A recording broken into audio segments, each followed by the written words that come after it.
Just wait 1 more minute and then we start.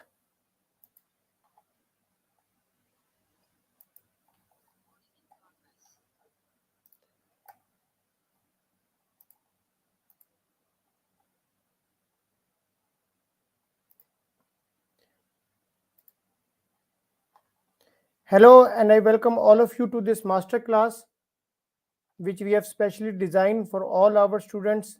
And I am very happy to say that we have a lot of students from our old sessions who have already passed PGMPs. And now, like everybody, they are helping all our new students to be part of this thing and making this journey successful for everyone. Am I audible to everyone? And you can see my screen? Okay. Okay, very good. Good. So I think we should wait 1 more minute. A lot of students are in the waiting list.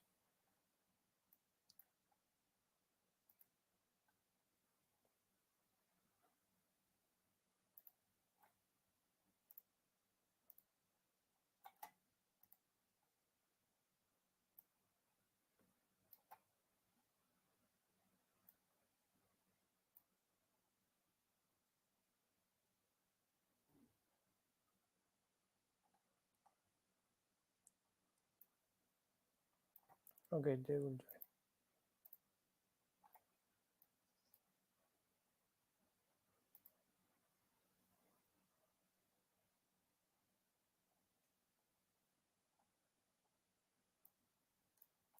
Okay. So once again, I welcome all of you. Starting with this thing, first of all, I would like to introduce myself. I will be your facilitator for this master class. My name is Abdul Rahim Sami, and I from the PMI certifications I have done PGMP, ACP, PBA, PMP, and RMP. And I am masters in electrical engineering, and currently I am facilitating the PGMP sessions for this course. So starting with the thing, what is a program? Can anyone tell me what do you feel about the program? Anyone, please raise your hands. Yes, please, Amir Saab. Okay. So starting with the definition of program, a program is something which can have components. The component can be a project or a subsidiary program, but the key characteristics of these components is that they all must be interdependent, interrelated, and time bound. This is what we know. You all are PMPs. We know from projects. Projects are uh, temporary endeavors undertaken to produce a unique product, service, or output. So same is the case in the program. We can have components. These components can either be projects or can either be a subsidiary program. And what is the difference between a portfolio and a program is operations. Operations is not part of the program. Operations can come under portfolio. So portfolio can have programs, it can have projects, and it also has the operational work. So our domain that we are studying now is program management professional. Here we are looking only at the program level. We are not looking at the portfolio level. So the first thing we have to understand here is that it will have a components which are projects and subsidiary programs with no operations. And the key point is that, can you please unmute? And the key point is that operations doesn't have a time limit, so it will come under the portfolio.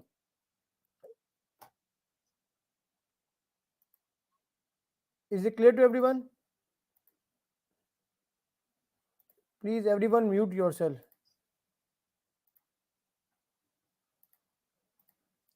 Okay.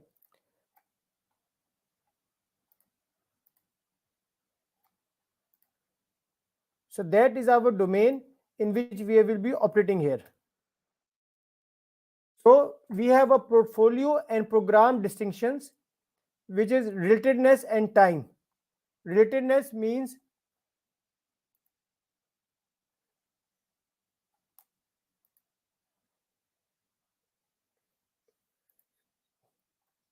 Who is this?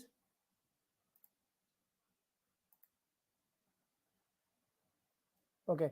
So here we have relatedness and time. If I come to portfolio, in a portfolio, the work included is related in any way the portfolio owner chooses.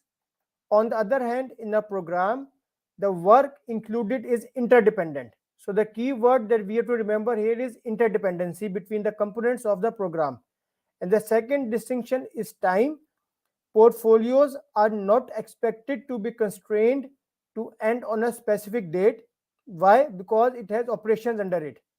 Whereas on the other side, programs like projects are temporary and include the concept of time as aspect of the work. So now we have two keywords. Everybody, you can write on your notebooks that the key word difference between a portfolio and a program is relatedness and time. Okay, so that is our basic how we are grouping the components in the program. Okay, so now this is a question to everyone. In the answer in the chat box, please give the answer. Okay, what we have covered till now. What is the purpose of portfolio management? Just type your answers in the chat box.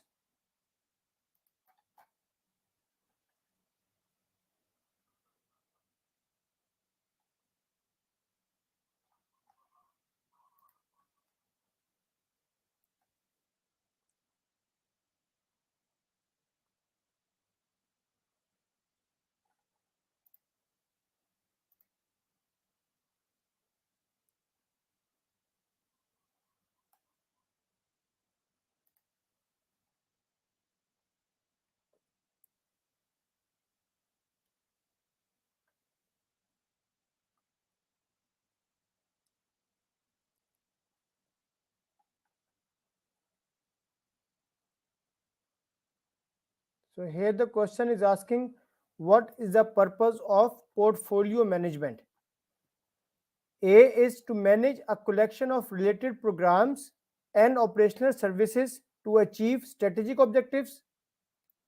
To manage a single program that spans multiple organizations. C. To manage a group of unrelated projects to optimize resource utilization with a specific time limit.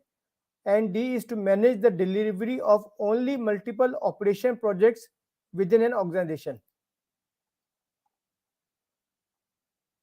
Okay, so in this the correct answer is A, which means collection of related programs and operational services to achieve strategic objectives, and it has no limitation of any linking between the components, and also no limitation on the time bound. So that's why operation is part of the portfolio.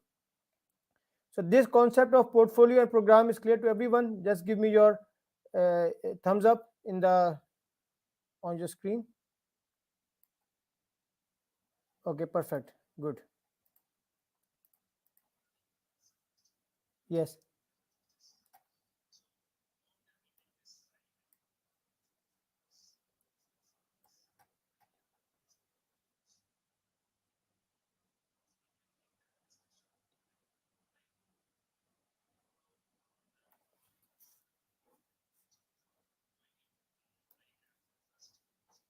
Yes, please. Yeah, sure. Rajan, you continue with option B, C, and D.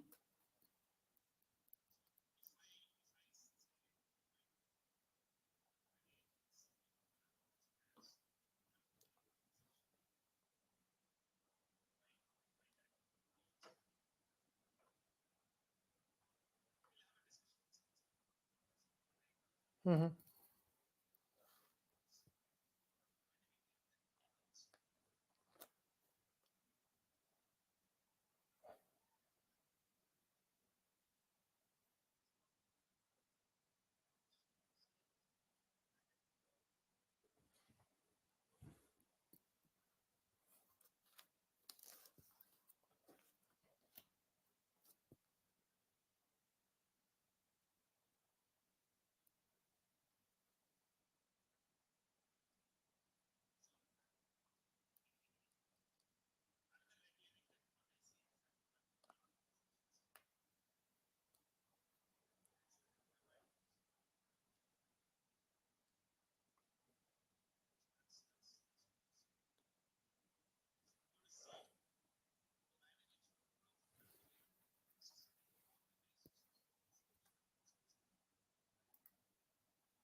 But the bottleneck here is specific time limit. The portfolio is not born from the time limit, and the key distinction between a program and portfolio is time bound also. So C is wrong because of specific time limit, which is restricting you to finish on a specific end time. Now D.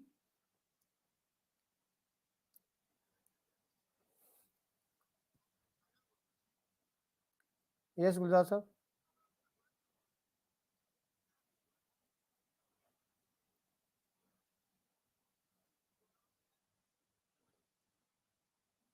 Yes. Yes, right.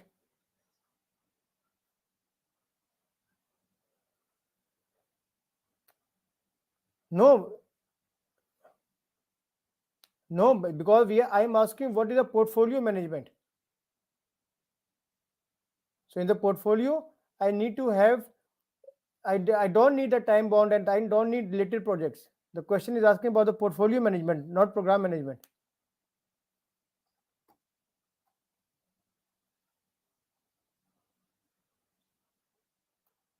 Yes, yes, right. It can be unrelated programs or related programs. Yes, you are right.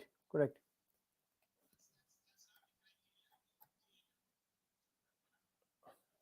Yes, you are right. And the D is to manage the delivery of only multiple operation projects within the organization. Here the problem is only multiple operations because we can have operations and program and projects and everything.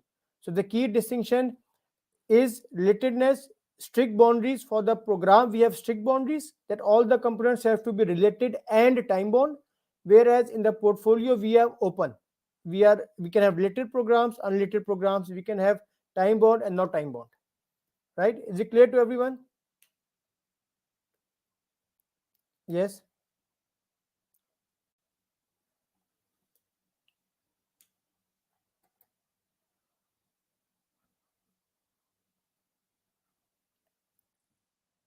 Is also correct. Yes, it's also correct. In portfolio we have the freedom to have related or unrelated programs. Right? So very very good input. Okay. Now our focus from now onwards is only on our program phase. Okay. So starting with the program phase, we have three phases in any program, which is program definition phase, program delivery phase, and program closure phase. So I request everyone to write it down because this is our foundation for this class. The three phases of the program are program definition phase, program delivery phase, and the program closure phase. Under the program definition phase, we have two subphases, which is program formulation subphase and program planning subphase. Further, we will see what are the activities we will be doing in the program formulation subphase and what are the activities we are doing under the program planning subphase. But over the top, we have the same program definition phase. Then we go into the program delivery phase. In the program delivery phase, the key points that we have to understand is here we are talking about all the components of my program. What is a component that I have explained? Component can either be a project or a subsidiary program. Anything which is part of my program, in general PMI terms, it's as a component. The most important thing to understand here is that the component has its complete life cycle under my program delivery phase. What are the subphases? Authorization and planning, oversight and integration, transition and closure. Any component which is part of the program will be initiated, planned, executed, monitored and controlled, and closed in my program delivery phase. I cannot close my program delivery phase unless all the components have been closed. I cannot start or initiate any component unless my program delivery phase has started. So in broader terms, I would say I will be doing something in the program definition phase. I will be making some documents here that will guide me and advise me what I have to do in the program delivery phase. And what are those components? We will see later, but our business case, charter, program management plans, This is made in the definition phase. Then we come to the delivery phase where we work on all the components. Once all the components have been closed, then we can go to the program closure phase, in which we are again working at the program level. So I would say that program definition phase and program closure phase are working at the program level. We are consolidating everything and looking at the program level things directly. And at the in the delivery phase, we are working at all the components. These components can be any number of components that we have in our program. So coming to this is the crux of PGMP.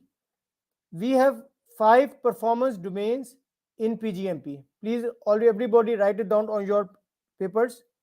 We have a program lifecycle. This is number 1 performance domain. Then we have program strategy alignment, program benefits management. Number 4 is program stakeholder engagement. And number 5 is program governance. These 5 domains means your 5 chapters in PGMP coursework. Whatever we will be doing in any of these 4 domains has to be overlapped with the program lifecycle domain. If you can understand this concept, then a lot of course is very easy to understand from the PGMP perspective. Okay. So what we are doing here, if I zoom it more, this red line I have shown like a program boundary. We have a program definition phase in which I have program formulation subphase and program planning subphase. So first of all, I will be focusing on the program definition phase and more specifically in the program formulation subphase. Under the program strategic alignment domain, first of all, I make the program business case. Then I make the program charter. Then I make the program roadmap. These 3 are the documents that I am making under the program strategic alignment domain and more specifically under my program formulation subphase. Is it clear to everyone? We are making business case, charter and the roadmap. Yes, Professor? Yes. Yes.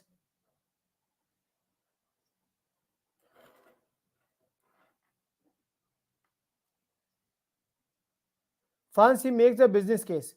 Business case is the interface document with your program and what is outside your program. So what is outside your program is at the organization level.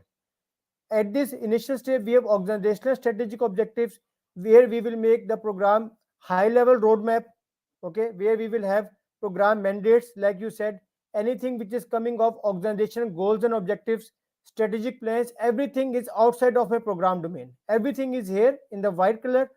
Whenever I will make a program, my first interface document is the business case. This is the document where I start or initiate my strategic alignment, and this is my starting point. So in other words, if we are in any phase of my program and there is any organizational change that occurs that is meant to be change your program, so first of all we will update our business case. So business case is the first document that we are making for my program lifecycle, and then subsequently I will make the charter, then I will make the roadmap, keeping in view the environmental assessments. Environmental assessments are the same that you all know from the PMP, which are not under the direct control of the program team, and but they are external factors. So we will not go into the detail of this environmental assessments, EFs, but these are the same from PMP. Keeping in view program risk management strategies, in which we will have a detailed discussion from our coordinator, Mr. Gulzar. He will give a better view of the risk. But at this moment, only remember there's 3 documents that we are preparing here. Is it clear? Strategic alignment is clear to everyone? The first domain. Just give your thumbs up. Okay. The second domain is program benefits management. The second domain is program benefits management. Here what we are doing, the first step that we are making here is benefits identification. So when I will identify the benefits, I will document these benefits, and this will go in which of the document? Please write in the chat box. Once I identify the benefits, where I will write those benefits? Benefits register, correct. So same is the case if we are identifying any risk, it will go to the risk register. Similarly, when I will identify the benefits, it will go to the benefit register. So in this program, also always keep in mind this on the top side. We are working in the program formulation surface. Okay. Here, first of all, we identify the benefits which is gone into the benefit register. Then for every component, I will do benefit analysis and planning and benefits delivery. So these two steps which are in the benefits management domain are done for every component. So I will have benefits management plan here. They will guide me how I have to achieve the benefits, what I will do to get the benefits out of my components and subsequently the programs. Then they will be delivering the benefits. They will be delivering the benefits, and then we will have benefits transition and benefit sustainment. The important thing to see here is that everybody please focus on the sheet. The benefit analysis and planning will start when we are in the program planning surface. We are here in the program planning surface. We can start to make the plan, because in the program planning surface, I am making program management plan, and program management plan will have benefits management plan as its subcomponent, and benefits will be started to be delivered for every component during my program delivery phase. At any moment, I can deliver the benefits for component 1 here, component 2 can be delivered anywhere here, component n can be delivered anywhere here. Okay, and once all the components have delivered their benefits, then only I can close the program delivery phase. The condition to close the program delivery phase is that all the components must have delivered their benefits. Then only I am able to close the benefits in the program delivery phase.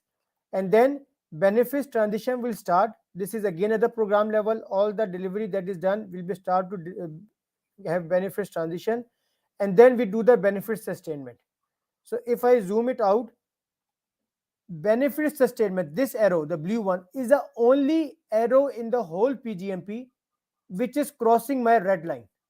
What is my red line? It's a program boundary. So it means that benefit sustainment is the only activity which will be continued even after the program has been closed. So a lot of questions will come from this topic of benefit sustainment, because that is the only activity which is continued even after the program has been closed. What is done within the program? Here we will make the benefit sustainment plan. We will make the sustainment budgets. A lot of planning things will be done here within the program life cycle. And then after the program has been delivered, then the benefits will be continued to be sustained, because that is how I started my program. And one other important thing to see here is that we have a program manager. Okay, he is our key stakeholder. You are all program managers that you are doing this course. Your life cycle is between the red lines. Program manager is only working within the program domain. He is not available after the program line. So it means here the benefit sustainment is done by operations manager at the organization level, any other person, not the program manager. Is it clear to everyone? Yes, please.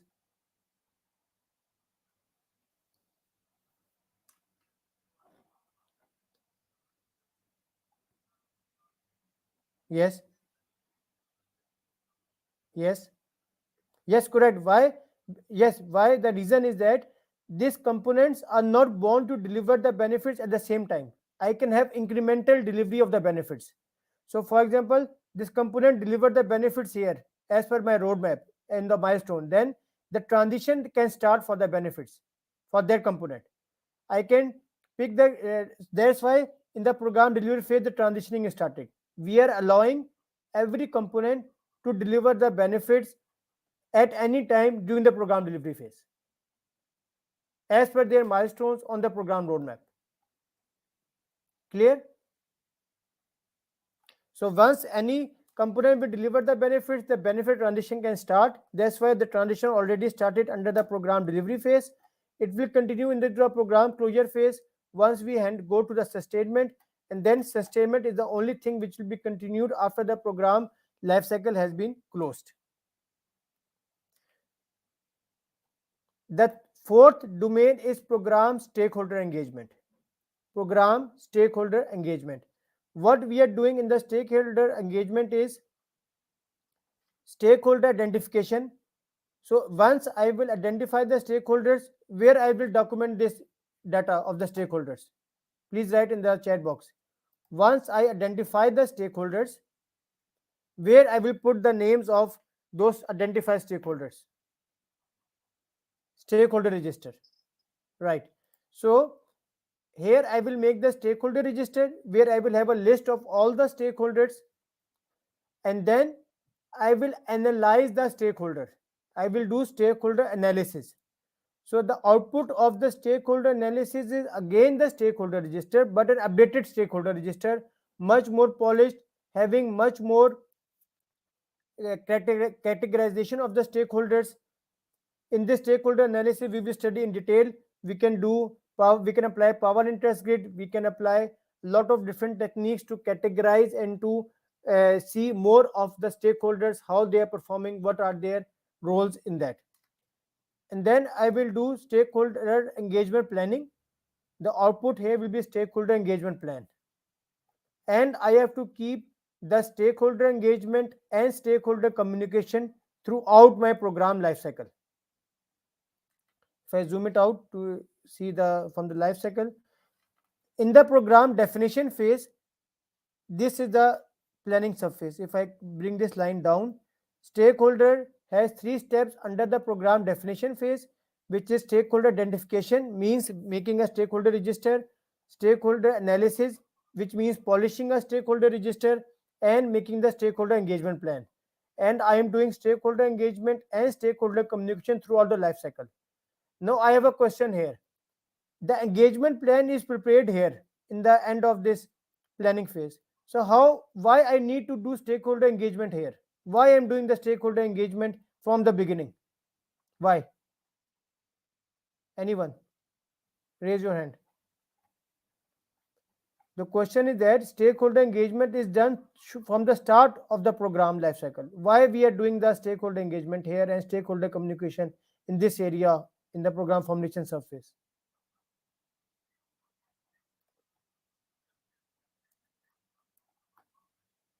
Hmm? Yes.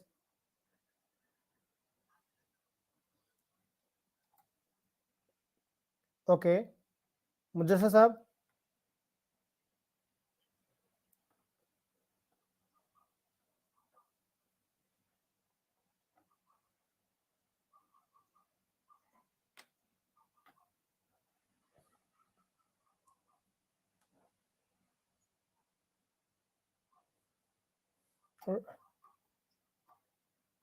Right. Any other person wants to give the input?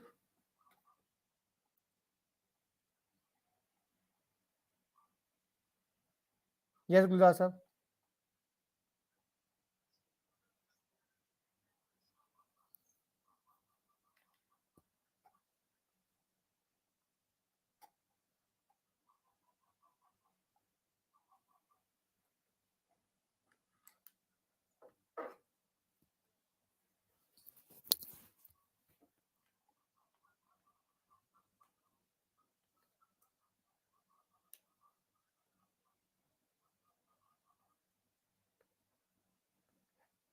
Excellent. So as everybody said, we are engaging the stakeholders throughout from the beginning, because whenever we are identifying the benefits, in the benefits identification also, I need to ask the stakeholders what are the benefits that you are expecting from my program.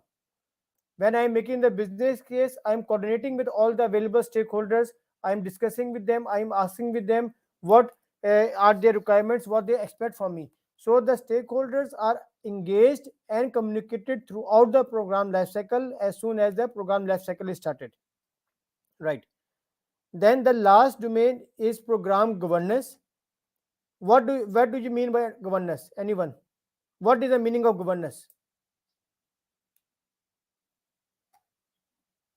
Okay. Any other person? What is the meaning of governance?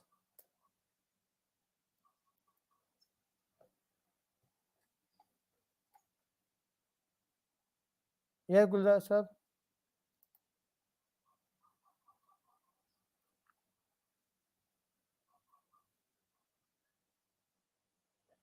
Right. Mm-hmm.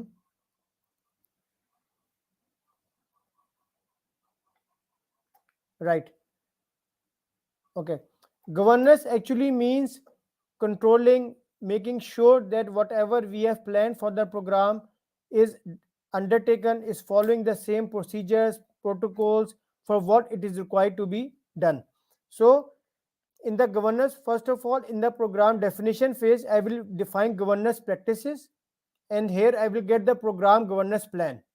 This governance plan will be the starting point, how I will govern my program, how I will manage everything under my program. And then the governance roles means who are the people, who are the stakeholders who are responsible to make sure the governance is performed. This can be program manager, there will be program steering committee, there will be project managers, there will be sponsors. A lot of stakeholders will be studied in the stakeholder domain, but governance roles are basically the people, the stakeholders who will make sure that governance is implemented and governance principles are there. And governance design and implementation is throughout the program lifecycle, which makes sure that at every stage, any phase, at every phase of my program, I am making sure the governance is implemented and everybody is under the control, and everything activity what we are doing here is there. Okay, so summarizing this main performance domains, how they interact with each other, how they work on this thing. Rajan, can you please explain us in your words about this five domains?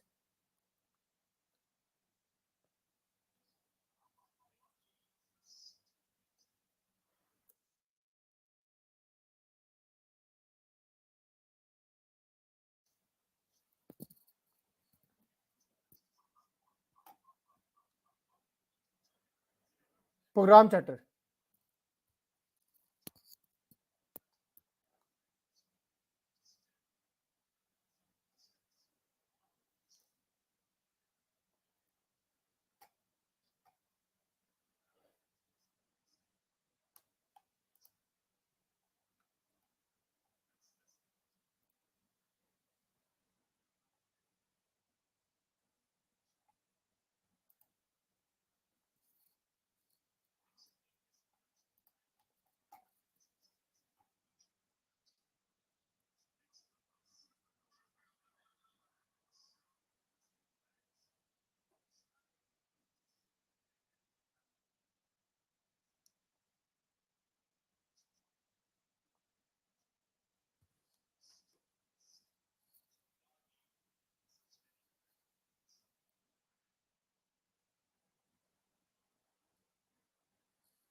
Very good. Thank you very much, Rajan. Yes, Gulzar sir.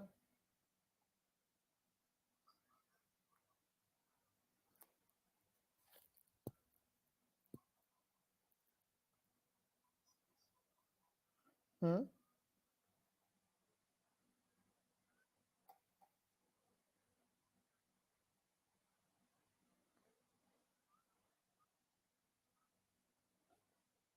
No, the business.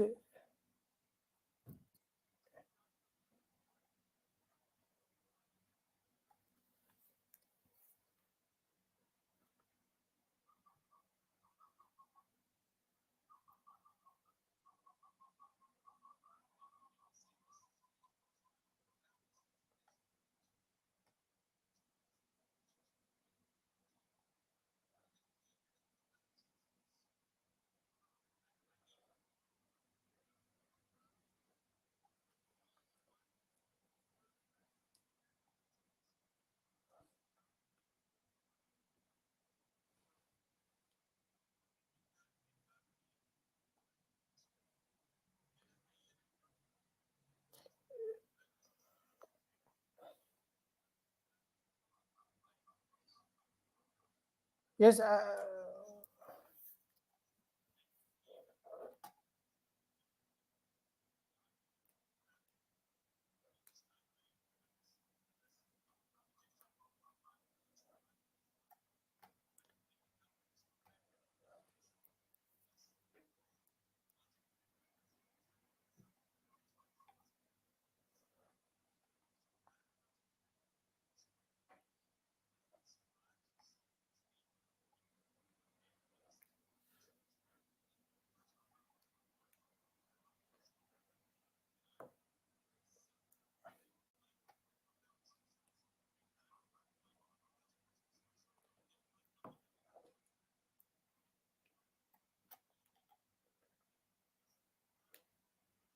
Okay, I would like to add here one thing, Gulzar sir. I got your question very correctly. You see here, we are talking about the program boundary. Okay, under the program boundary, I am making the program business case, program charter under the program formulation phase here. First, is it clear? First thing. Okay. When I talk about the project, then I will look into the project boundary from the PMP perspective. Okay, I am talking now about the project life cycle. In their project life cycle, what we have studied in PMP, if this is a project boundary, the first document is the project charter. This is the first document I am making in the project boundary, right? In PMP, the project business case is part of need assessment, which is actually done outside of my project boundary, which is covered under the certification of PBA. That we do the need assessment. Why we need to start this project? We have option number 1, 2, 3, and 4. We are analyzing everything in PMP perspective. That project business case is outside the project boundary, and my first document is project charter. Agreed? Now, now we come to this component, and this component is a project. Okay, here the first document theoretically should be project charter, but keep in mind all the projects will not be under a program. If I say that, like you said, program, the project business case will be here, means before this case, that would be correct if we are talking only about the project. Okay, because yes, if you understand my point. If so what Rajan explained to us, under the program we only come to know about the projects in my program delivery phase. This is the starting point. So that's why here in general we have written authorization and planning. From PGMP perspective, authorization means business case, charter, everything what is related to the project. Any project life cycle part is coming under my program delivery phase. Is it clear? So if it will all, if it would have been only the project boundary, then I will agree that it will be behind that. And in that case also, we don't know that it's a program phase or only the portfolio under organization thing. But for the exam perspective on the program, whenever they talk about the project or the component, it has to be under my program delivery phase.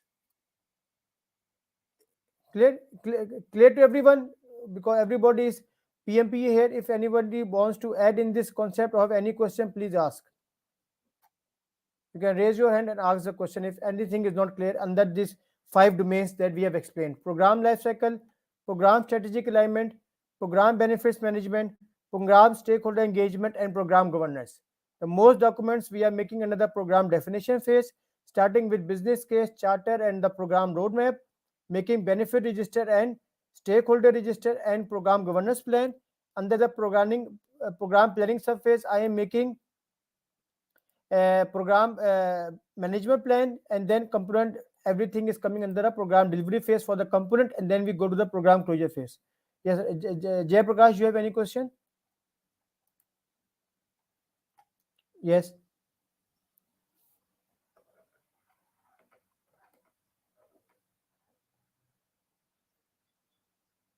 For that, but that is for the component or the project.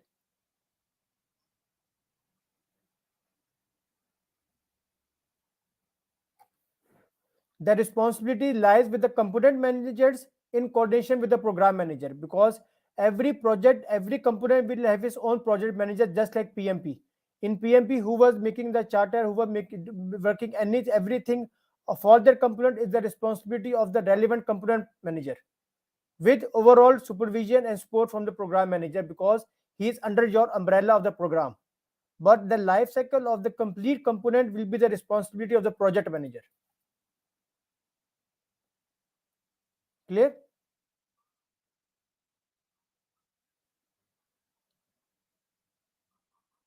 No, don't get confused with steering committee. Steering committee is overall there, but the key word of responsibility is with the program manager. The steering committee will approve it, authorize it. That is for sure clear. But in the when we're talking only about who is making it, the responsibility lies with the program manager. And for the component lies with the component managers and the project managers at the lower level.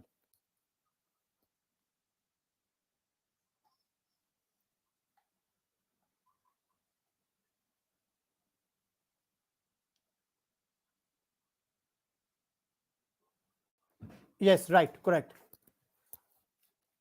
Because consider every component as a project like you have done in PMP. Okay, clear. Now, the question on your screen, please answer in the chat box.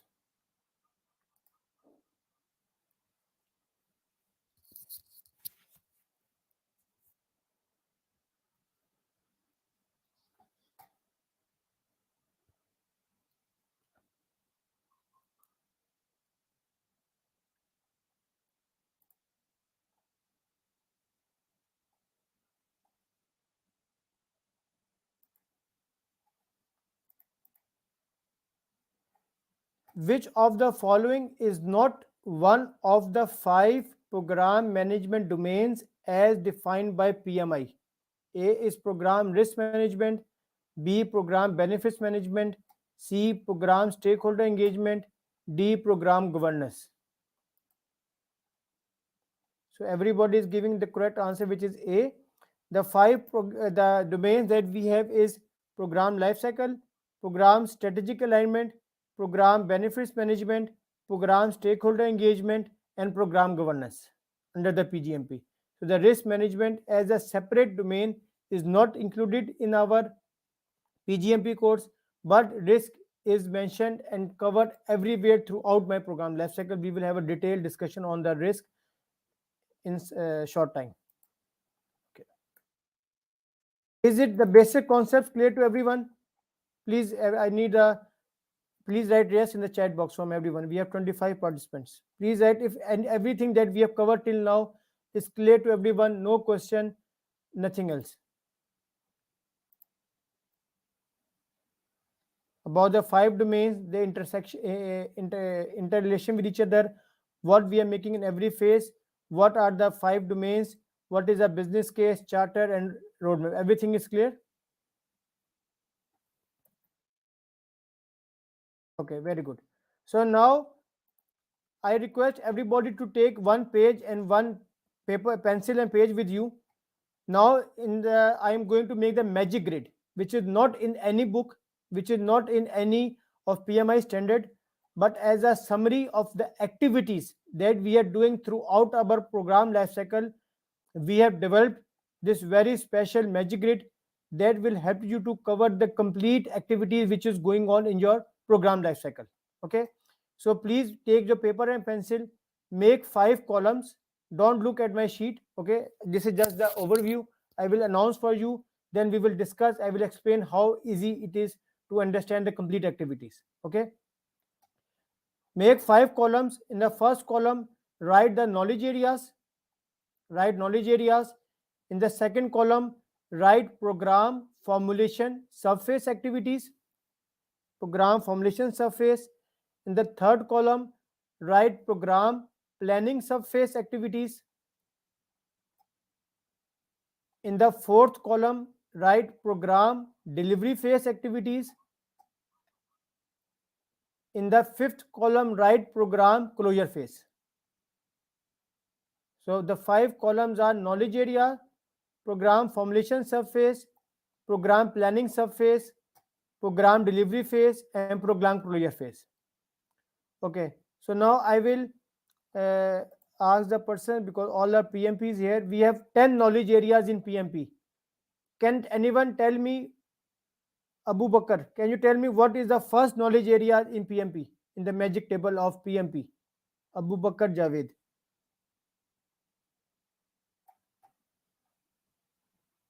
No. What was the first knowledge area in PMP magic grid? Anyone who is PMP? What is integration? The first knowledge area was integration. So in your table, please write first row as integration. Please write your first row in your table that you just made. First would be integration. Ajay, what was the second domain? Scope. Integration is number 1. Number 2 is scope. Anika, what was number 3 domain? Anika.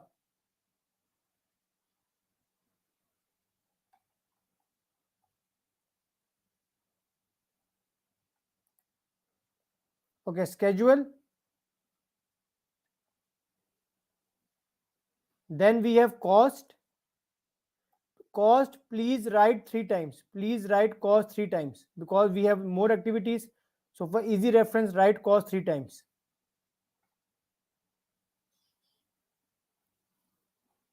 Mazin, are you with us? Mazin?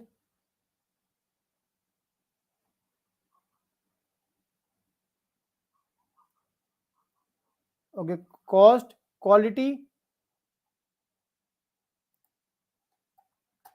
communication, resources,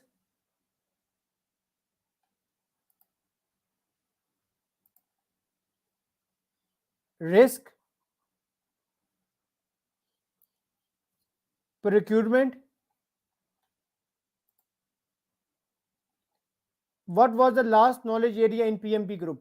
What was the last one? Anyone? Stakeholder, correct? Write stakeholder. After procurement on your sheet, write stakeholder. And then at the end, write change and information. Change and then information.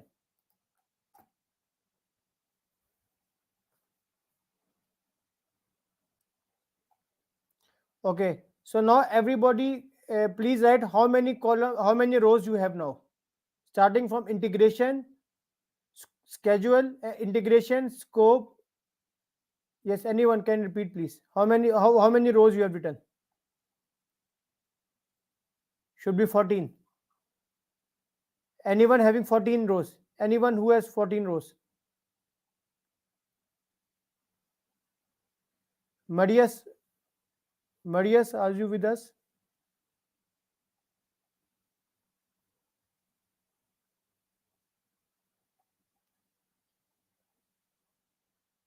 Okay, Mudassar Sahab, how many rows you have now? It's not here. Anyone who has 14 rows, can you raise your hand? Anyone who has 14 rows? Integration, scope, schedule. Yes, Abu Bakr, please. Yes.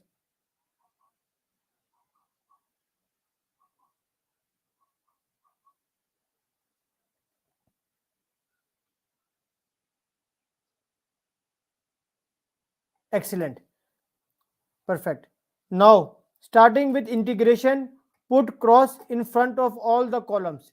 Integration in program formulation phase is cross, planning surface is cross, delivery phase is cross, closure phase is cross. Because in PgMP we are not studying integration under this life cycles. Okay, integration is all cross.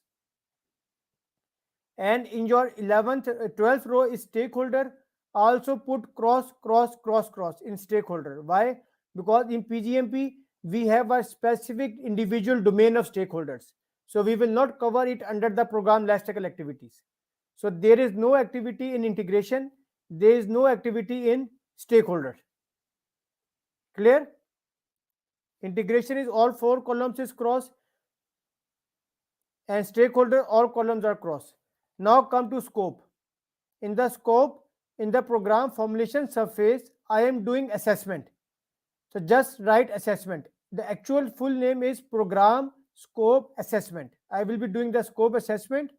Then under the planning surface, I will be doing management planning, scope management planning. In the program delivery phase, I will be doing monitoring and controlling. In the program delivery phase for the scope, I will be doing monitoring and controlling. And in the program closure phase is cross, which means, as Rajan explained you before, they will be doing a lot of activities in the closure phase, but there is no activity for the scope in the program closure phase. Clear? Next, come to the row of schedule. In the schedule, in the program formulation phase, I am doing assessment. In the planning subphase, we are doing management planning. In the delivery phase, we are doing monitoring and controlling. In the closure phase is no activity, is cross. In the first row of cost, in the program formulation surface, we are doing initial cost estimate. In the first cost, we are doing initial cost estimate. In the planning surface, we do cost estimate. In the delivery phase, we do financial management. And in the closure phase, we do financial closure.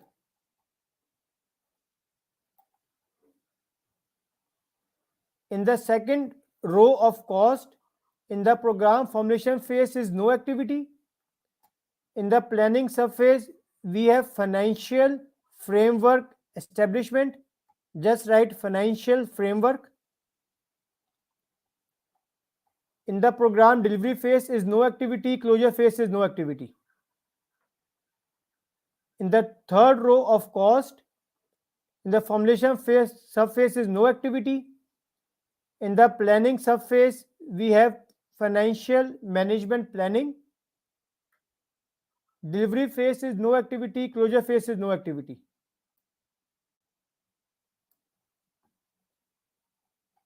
Is everybody with me? Everybody is following? If something is not clear, just raise your hand. Okay. In the quality knowledge area, under the program formulation subphase, we have assessment. In the planning subphase, we are doing management planning. In the delivery phase, we are doing quality assurance and quality control. Closure phase is no activity. Cross. In communication knowledge area, in the formulation subphase, we are doing assessment. In planning subphase, we are doing management planning. In program delivery phase, we are doing management. And closure phase is no activity. Yes, Gulzar sahab?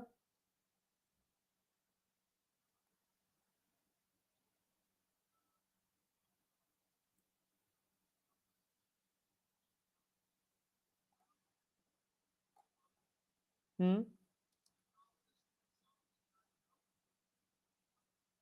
Yes, right, correct. Yes, cost estimate is we will make the program baseline budget here in the planning surface.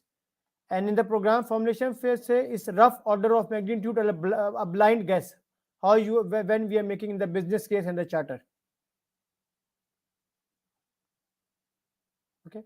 So we were in the communication. In the communication, we have assessment in the planning formulation surface, management planning under the planning surface, management in the delivery phase, and closure phase is no activity.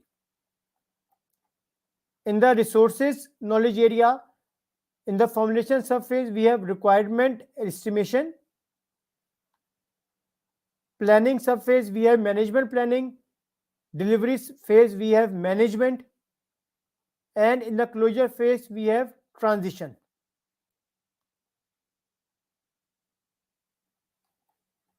Under the risk, we have initial risk assessment.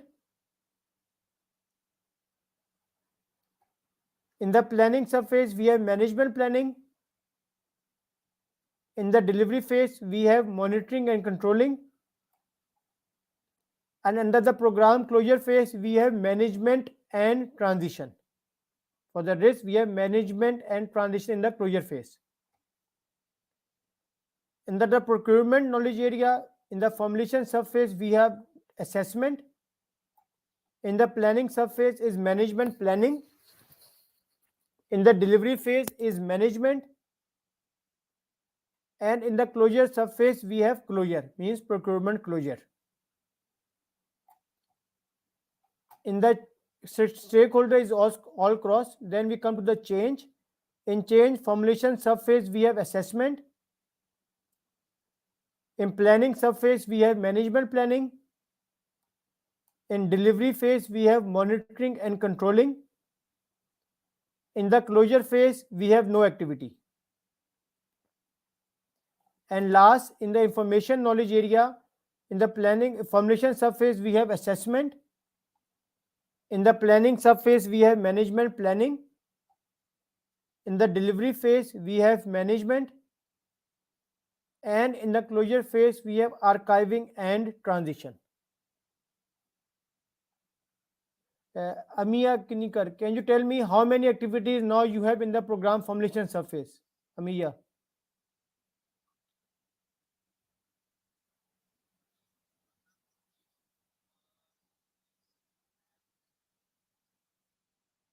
how many assessments?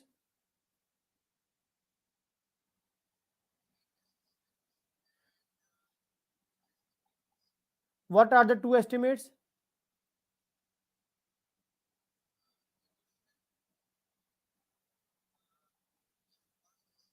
Yes,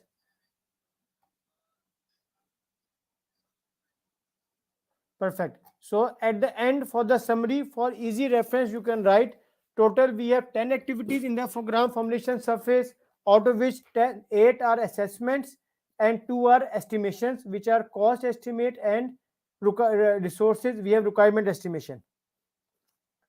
Jay Prakash, can you please tell me how many activities you have in the program planning surface?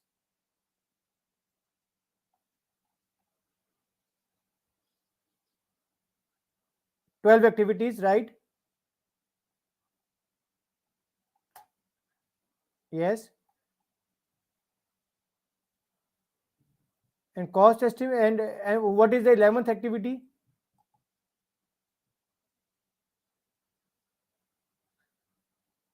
Yes. And what is the 12th one? Right. Perfect. So in the program planning surface, we have 12 activities. 10 are management planning, one is cost estimate, one is financial framework. Mudassar Saab, how many activities we have in the program delivery phase?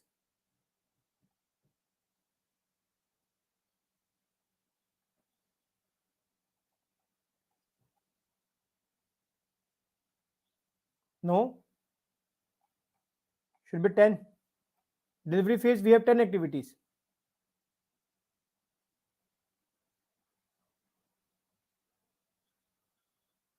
Yes. Yes.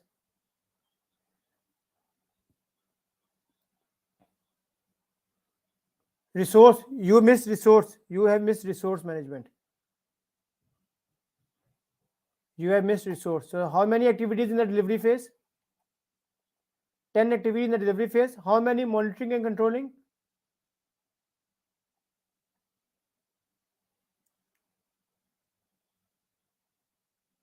No.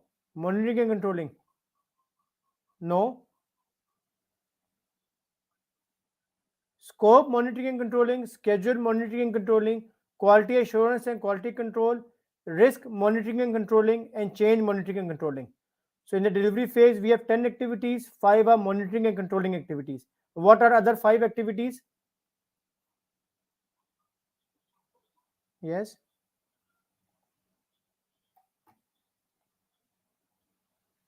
You have missed resource. Yes, resource management. So in the delivery phase, we have total 10 activities, 5 are monitoring and controlling, 5 are management activities. Anybody, Abu Bakr, how many activities you have in the closure phase?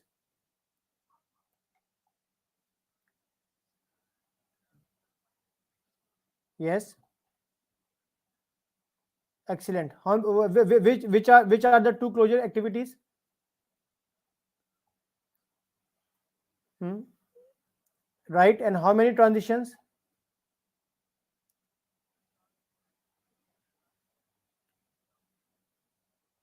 Excellent. So how many total activities we have in this magic grid? Please write in the chat box. How many activities we have total? Excellent. 10 activities in formulation phase, 12 activities in planning sub phase, 10 activities in the delivery phase, 5 activities in the program closure phase. This is your complete PGMP activities. How you, this is no, and just to conclude this topic here, look at the screen. Whatever I am doing in the program formulation surface, I am doing assessments and estimates. I am doing assessments and estimates. And what is the main output I am getting from this formulation surface? Please write in the chat box. We just discussed before the key outputs, what we want, or the documents we want in the program formulation surface. What are those documents? Number one, program business case. Number two, program charter. And then we have roadmap, benefit register, and stakeholder register, so on and so forth. Okay. So it means from the understanding point of view, we are doing assessments of all these things and estimations in order to make the business case and the charter principally. Okay.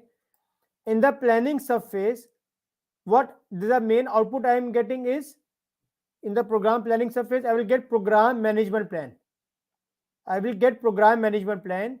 So in order to make the program management plan, I will be doing the management planning activities of all the knowledge areas. I will do the management planning activities here. In the cost, I will get budget, as Gulzar Saab said. In schedule, I will get master schedule. In scope, I will get work based on structure, but that is a detail that we will not cover in this master class. But just for the overview, the main outputs that we are getting here will be the WBS from scope, master schedule in schedule, budget in the cost. Then we have service level agreements in quality. But the main objective is to get the program management plan. Rajan, can you explain me, for example, when we are making the program, what is the inputs available for me in this surface? What are the documents that I already have when I am going in the planning surface?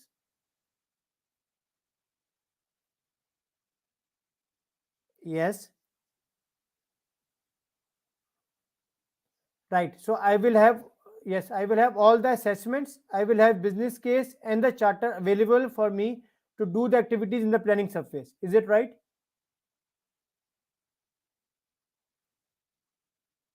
Hello, Rajan, can you hear me? Okay. I said that when I am going to do the planning surface activities, I will have all the assessments, estimates, business case, charter, and roadmap available with me. Once I take it, I will get the program management plan, right? Then what I am doing in the program delivery phase, Rajan? What is the key point in the delivery phase? Whenever I say program delivery phase, what is the first thing that should come in our mind?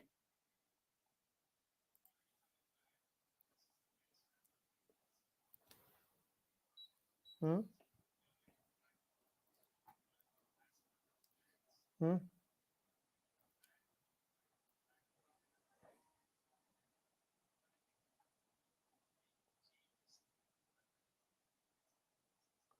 Right, excellent. And the most important here is the program closure phase. I am doing only 5 activities here, and out of 5, only 2 are closure: financial closure and procurement closure. So, in the exam, if he will ask you that you are in the program is near completion and you are in the program closure phase, which of the following you will have to close?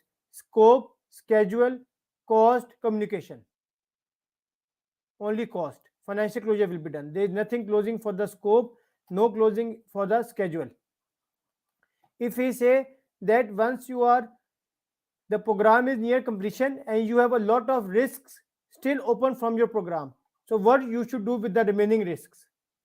You will close the risk, or you will transition the risk to another organization or to the operations to who will be responsible for sustaining the things. What is the correct answer? Transition. You cannot close the risk. If I say that a lot of contracts are there for the components and the program is about to be closed, so what you should do for the procurements or the contracts? Transition it to another thing, or you need to close it or do nothing? Close. So, and for information, he will say that you have a lot of data, a lot of lessons learned, lot of project program documentation available with you as a program manager, and the program is going to be closed.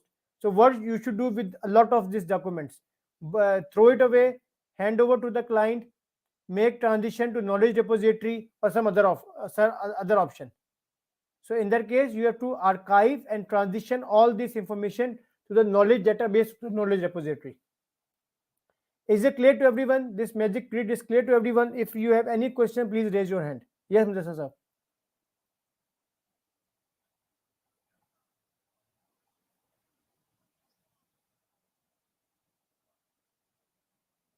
Yes. No. Yes, it will. Whatever is related to the component will be done in the program delivery phase. That component project will give its information to the program level. Okay, it will give to the program. He will put it there and close itself, and then when the program closure phase will start, so all the information data will already be available in the program because the delivery phase has been closed. So whatever was done for any component, he already, program manager will have all the data available with him while they were closing it. And then in the closure phase, he will formally archive the data, transition the risk, transition the resources, close procurement, close budget, close finance. This is what he will do in the closure phase.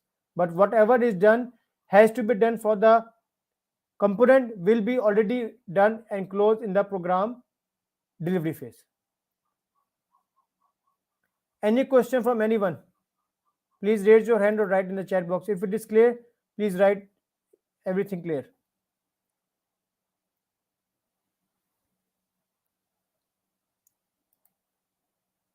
Okay.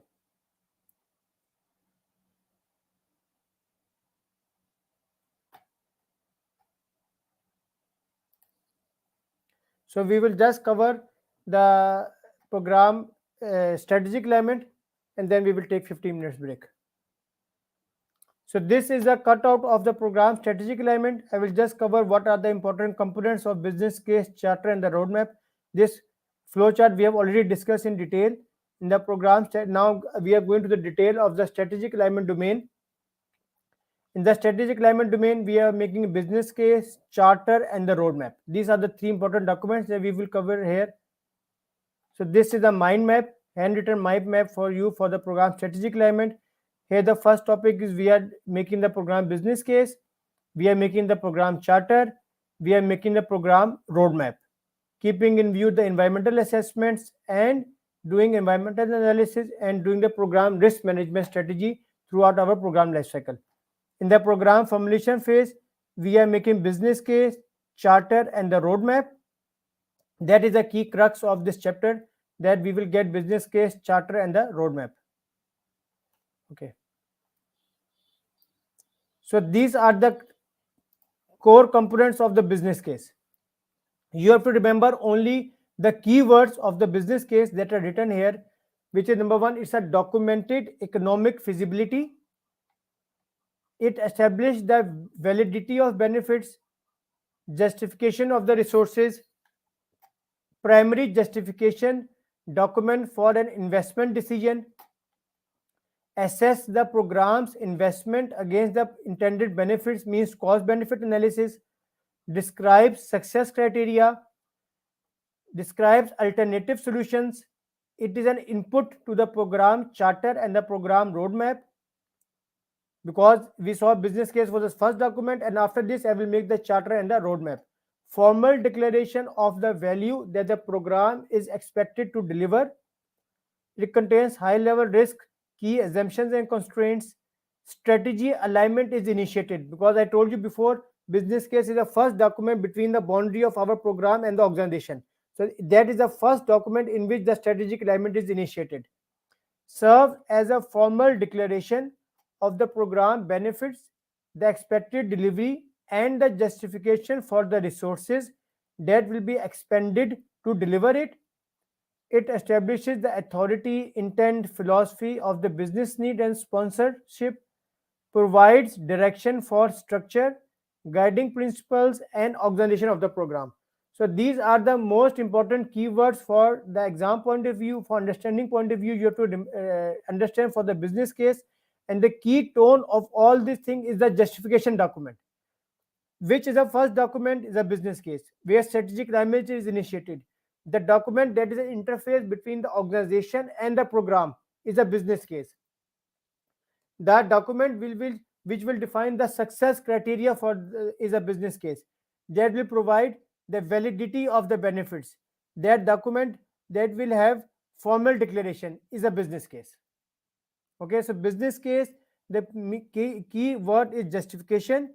It is defining you how you are going to start the program. That is your first document in the program, is a business case. Clear? The next document is a program charter. What are the elements of a program charter? Authorizes the program management team, assigns and authorizes a program manager, defines program scope, defines the purpose of a proposed program. It has key stakeholders, timing of the program, success factors, high level benefits, goals and objectives. It is derived from a business case, because when we are making the charter, business case is already existing.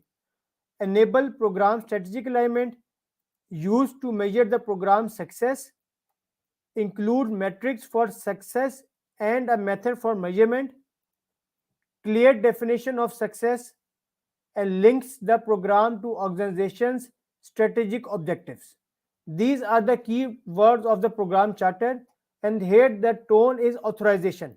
Whenever you get the keyword of authorization, the document which contain the scope, which contains key stakeholders, contains success factors, high level benefits, is a program charter.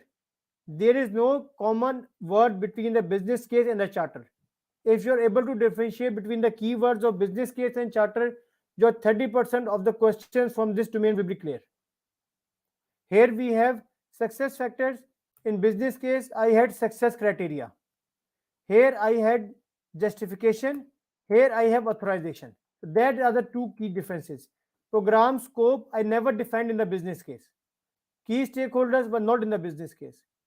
High level benefits were not in the business case. They were cost to benefit analysis was done in the business case. Here we have cost benefit analysis, but when only the benefits will come, it's a program charter. Okay, so these are the two important documents. And the third one in this chapter is a program roadmap. So once you think of a roadmap, the picture of like this road should come in your mind. It says, it will tell you the key milestones, where you are delivering, when you will deliver some benefits for your program, whether it's for the component or it's for the program level. So what are the keywords? chronological representation of program's intended direction, chronological, graphically depicting dependencies between major milestones, reflects the linkage between business strategy and the program work. It outlines major program events, only the events, but there are no activities in the roadmap. Very important point. The roadmap will only have the milestones and events, but no detailed activities. The detailed activities are coming in the schedule. Reflects the pace at which benefits are realized. Pace means if the pace of your program is fast, the milestones will be much earlier. So that is how you get the pace of the benefits. Serves as a basis for transition and integration of new capabilities. Assess the program's progress toward achieving its expected benefits. Show how benefits are delivered within major stages of milestones. Include component details, durations, and contributions. Depict how benefits are delivered. Effective way to communicate to the stakeholders. Visual of return on investment, and defines the linkages between the all the things. So the key words from the roadmap are showing you the linkages, graphical representation, visual representation, chronological representation, showing you the milestones, showing you the pace of the program. That is the key words from the roadmap. So you must understand the difference between a business case, charter, and the roadmap. Then this chapter is and this domain is very easy for you. Any question?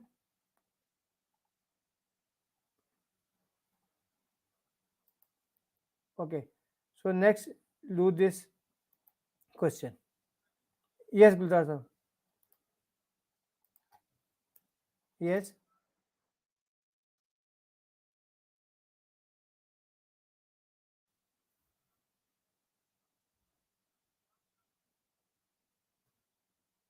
No, this is same thing. Okay, okay. Let me answer this. In every document that is made under the PMI, whether it's business case, program business case, project business case, charter, everything, high level risks, assumptions, and constraints are in every document.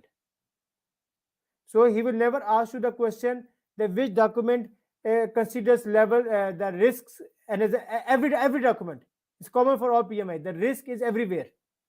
Whatever I am calculating, whenever I'm doing the paperwork, whenever I'm doing the planning work, I'm not certain what would happen in the future, right? This is a risk. So anything, what any document I will make in the PGMP or PMP or any certification, the risk and assumption and constraints will be there, and there will be no question coming of this thing that which document contains these things. Next question.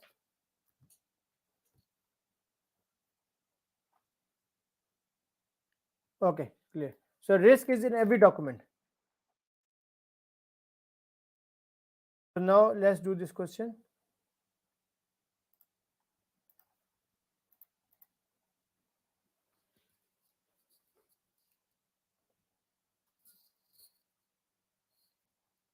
Rajan, you please read the question and answers and explain us.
So very good. The answer here is A, and the detailed explanation is already given by Rajan. Very good. Next question. Rajan, continue.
Right. So the correct answer is B, which is a program charter.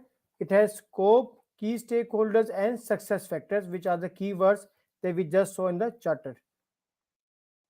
And last question of this domain.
So here the correct answer is C, which is a program roadmap.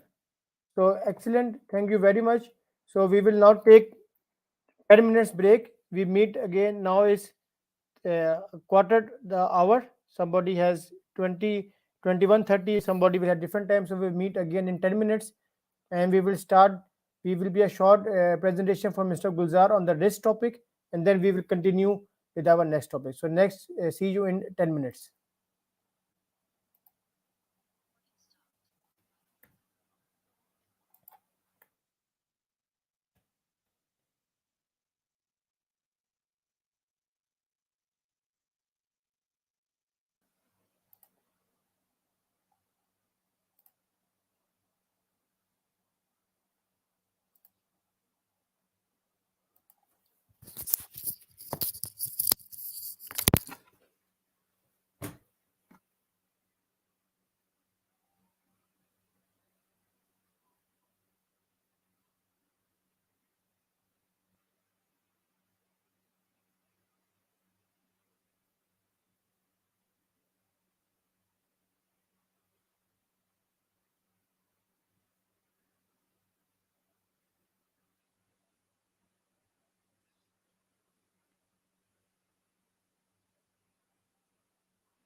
Hello,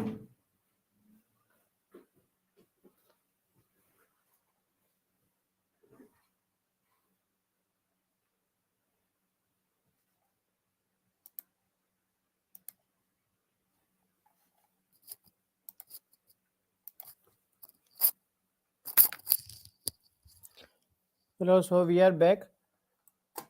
Gulzar Sahab, can you share your screen, please? Okay, perfect. Let me start that. Let me start the recording. So we are back from the break. So starting with the next session, Mr. Gulzar will tell us about the risk. This risk is a generalized topic which will come in every PMI certification examination. So over to you, Gulzar Sahab.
So, Gulasa, thank you very much for your detailed explanation on the risk. I think that this topic is clear to everyone, and thanks a lot for your active. And he's also our trainer for the risk management professional. If anybody wants to enroll with him, just to summarize the topic of risk, whenever the question of the risk will come in any PMI certification exam, you have to follow the steps as Mr. Gulzar has said. The first step is to identify the risk, we put in the risk register at any stage of the program. Once the risk has been identified, your risk register is there, you will have to analyze the risk, and after analyzing the risk, you have to make a risk response strategy. Whenever he will ask you about the question, what you will do with the risk at any stage of the program, we never go directly to the risk response strategy. First, we have to identify the risk, put in the risk register, analyze the risk, then make a risk response strategy, and accordingly we move forward. And one more thing to keep in mind is that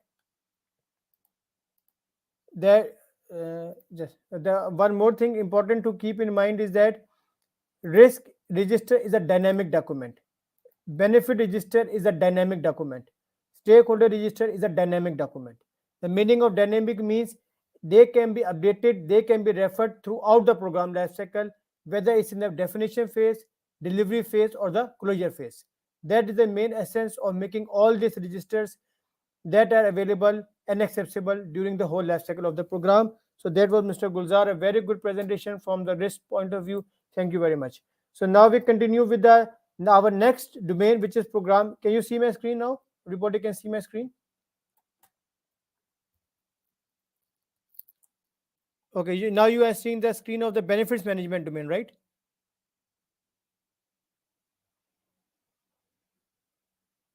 Gulzar Sahab, you are seeing my screen now? Benefits management. Okay, so in the benefits management domain, first of all, we are doing the benefits identification, from which we will make the benefit register. Then we will make the benefit analysis planning, which means benefits management plan. We will we will do the benefits delivery throughout the components, and then the benefits transition will start, and the benefits sustainment will continue throughout the program uh, life cycle. Okay, I can enlarge. Now coming to this thing, the mind map of this chapter, we have benefits identification, benefit analysis and planning. We will make the benefits management plan. We will deliver the benefits. We will do benefits and program governance throughout the program life cycle. Two important things to understand. One is strategic alignment. One is value delivery. What does it mean? At every phase of the program, you have to make sure whatever benefits you are about to deliver are aligned with your strategic objectives, and they deliver the value for what it was started. That is the reason sometimes we have to terminate the program because of this, any of these two reasons. Maybe we are making something, we are investing so much, but we are not getting the required value for that. This is useless to invest the thing. Means, in other words, the cost benefit analysis is too high, that the cost is too high, benefits are too less. And on the other side, strategic alignment, as we are under the umbrella of the organizational objectives, then we have the portfolio, then we have the program.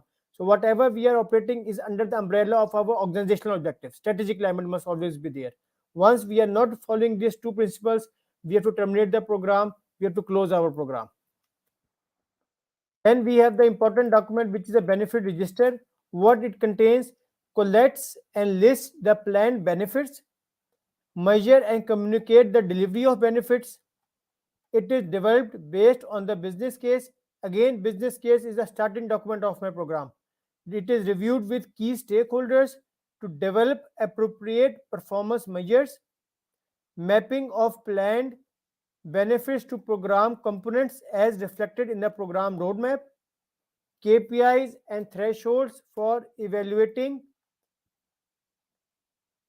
their achievement, risk assessment and probability for achieving the benefit, status of progress indicator for each benefit, target dates and milestones for benefits achievement, who is responsible for delivering each benefit, and tracking and communication processes necessary to record program progress and report to the stakeholders.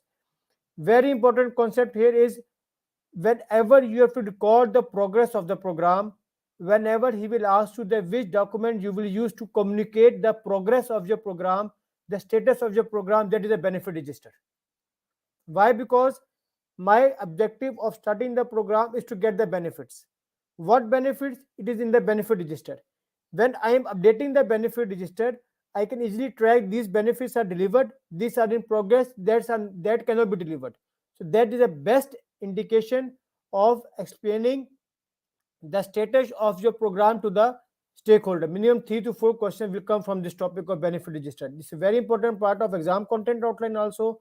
And every time during the whole life cycle of the program, you have to keep the benefit register updated as per the current status of your program. Then the next important document is benefits management plan. What it contains? It defines the process for creating, maximizing, and sustaining the benefits, formally documents the activities necessary for achieving the program's plan benefits. The main crux of plan is how you will do something. Whenever the answer wants any type of a plan in the answer, he will give you the tone in the question of how. Identifies how and when benefits are expected, baseline document that guides the delivery of benefits, identifies associate activities needed for change driven by the realization of benefits, identifies how and when the transition to an operational state will occur, define each benefit and associated assumptions. As I told you, risk and assumptions is in every document.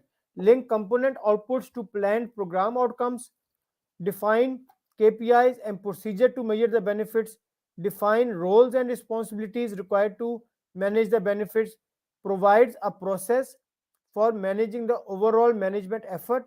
And as the this is the most important thing, as the benefits management plan is modified to reflect the changes in the program pacing, roadmap is also updated. As we saw in the roadmap, the key crux was the milestones and the pace when we are going to deliver any of the events. So in the benefits management plan, if I say that some benefit will be delivered earlier or something will be delivered late, it means I am changing the milestone of my program. So whenever there is a change of when something is going to be delivered, my roadmap will be updated accordingly. Is it clear? Benefits management plan is linked with the roadmap. As we will change the when benefits are going to be delivered, it will affect my roadmap and subsequently it will be updated. Benefits delivery phase. It ensures the program delivers the expected benefits as defined in the benefits management plan. Like in any PMA thing, once the plan is made, then only we can go to the delivery phase and the execution phase to deliver something. And the guiding document is always the plan of that domain. So here, benefits management plan is available. It will guide me how I will ensure the delivery of the benefits. Monitoring organizational environment, program objectives, and benefits realization to ensure that the program remains aligned with the organizational strategic objectives, initiating, performing, transitioning, and closing the components and managing the interdependencies among them. So it means in program delivery phase has a benefit delivery phase under it. So as we discussed in detail before, anything which occurs on the components will be managed in the delivery phase. So what he has written here: initiating, performing, transitioning, and closing components. So whatever will be done, anything on the component will be under the program delivery phase, and more specifically under the benefit delivery phase when we are working on each of the components. Evaluating opportunities and threats affecting benefits means the risk. What are to that? Evaluating KPIs related to program financials, compliance, quality, safety, and stakeholder satisfaction to monitor the key delivery of benefits. Recording program progress in benefit register and reporting to key stakeholders as directed in the communication management plan. Again, the program progress will be registered in the program in the benefit register. Benefit analysis, planning, and delivery have a cyclical relationship. Keep in mind, in any PMI certification, whatever is done has a cyclical relationship among all the phases. Nothing is done in isolation. They are integrated with each other. We will see in the stakeholder domain. that like a program manager will have a collaborative relationship with everyone. Nothing, even any activity, neither any stakeholder is working in isolation in any of the phase of your program. Whatever you will do here will be affected somewhere in other thing because of two main perspective. One, every component is interrelated and interdependent, that we saw in the definition of the program. So whenever something, one thing is affected, it will subsequently affect the other thing, and everything is under the umbrella of a program. So everything have a cyclical and iterative relationship among each other. Anyone has? Yes, please. Any question from anyone? Okay. Then the third phase, the second last phase is the benefits transition phase. What we are doing in the benefit transition phase, ensure program benefits are transitioned to operational areas and can be sustained once they are transferred. Here the key word is transfer. Verifying that the integration, transition, and closure of the program and its components meet or exceed the benefit realization criteria. The keyword, more another keyword here is the criteria. Whenever you have to switch over between the phases, whenever you have to switch over between any other thing, you have to make sure that the benefit exit criteria is there. Whenever I'm going to transition something, it means that I have to make sure that my this phase is completed. Now I can hand over transition to some other organization. So that is the benefit criteria, or the exit criteria is there. Develop a transition plan to facilitate the ongoing realization of benefits when turned over to the impacted operational areas.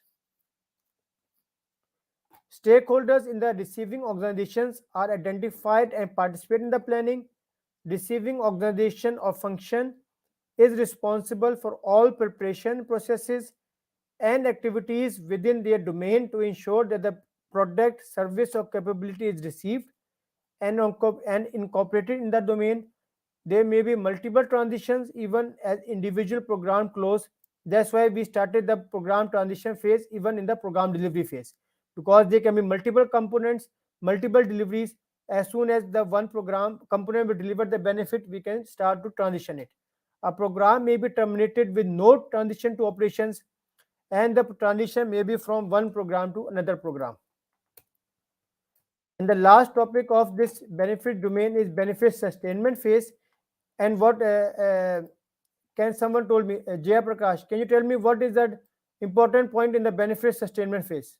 What is the unique thing of this sustainment phase?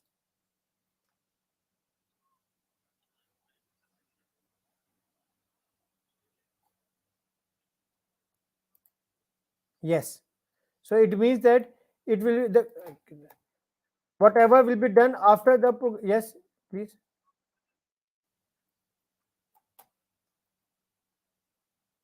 Excellent. So benefits may be sustained through operations, maintenance, and new components. A benefit sustainment plan should be developed by the program manager and the component project managers during the performance of the program. That's why we started the sustainment within our program lifecycle. Actual sustainment work is conducted after the close of the program and is beyond the scope of individual components. Sure, because the components are already closed in the program delivery phase. Establishing operational support, updating technical information in response to frequent product support queries, planning transition of support from program management to an operational function, planning retirement and phase out of the product or cessation of support with appropriate guidance, monitoring any outstanding risks affecting the program benefits. So it means that the risk transition is also in the closure phase. And this is the most important concept. Minimum two questions are coming from this topic. Develop a business case and the potential initiation of new projects or programs to respond to operational issues. Whenever you have to make a new program, new project, anything, and it is coming in response to your operational issues, it means your program has already closed, and relationship to your program in the operational stage is only in the benefit sustainment phase. So whatever you will do for any program, any project, anything new in the operational issues is under the benefit sustainment phase. It has no link with your program formulation phase, program definition phase, program delivery phase, or your program closure phase.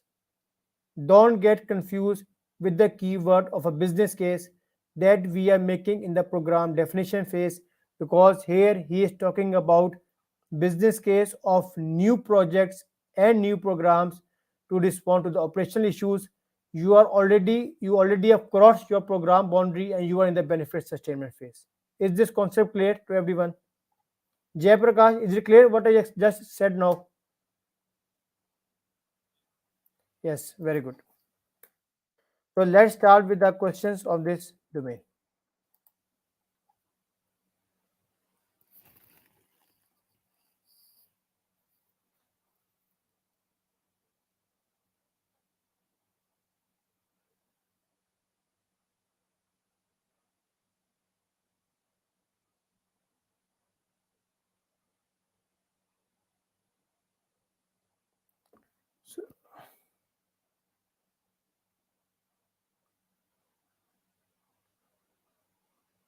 So, which is the baseline document that guides the delivery of benefits during the program's performance? It also identifies the associated activities, processes, and systems. Business case, no. Charter, no. Roadmap, no. Benefits management plan. So here it is benefits management plan, because the keyword is how we are doing to do something. So the correct answer is D in this question. Next question, which document collects and lists the planned benefits for the program and is used to measure and communicate the delivery of benefits throughout the duration of the program? It also includes key performance indicators and thresholds for evaluating their achievements. The key word here is lists the planned benefits. So whenever we will identify the benefits, we will have to put into a benefit register. So the correct answer here is a benefit register. Which phase involves verifying that the integration, transition, and closure of the program or its components meet or exceed the benefit realization criteria established to achieve the program's strategic objectives? So verifying means benefits transition phase, because we can only transit to another phase by verifying once we are crossing from one thing to the another thing. So answer here is a benefit transition phase. And the last question, in which phase of the benefit management is this activity included? Developing business cases and potential initiation of new projects or programs to respond to operational issues, with the deployed product, service, or capability being supported, or public acceptance to the improvement of legislative changes. The correct answer is D, which is benefit sustainment phase, because of the keyword of operational issues. Whenever we will make a new document, new anything, it will be under the benefit sustainment phase. Is benefits topic clear? If anyone has any question, please raise your hand.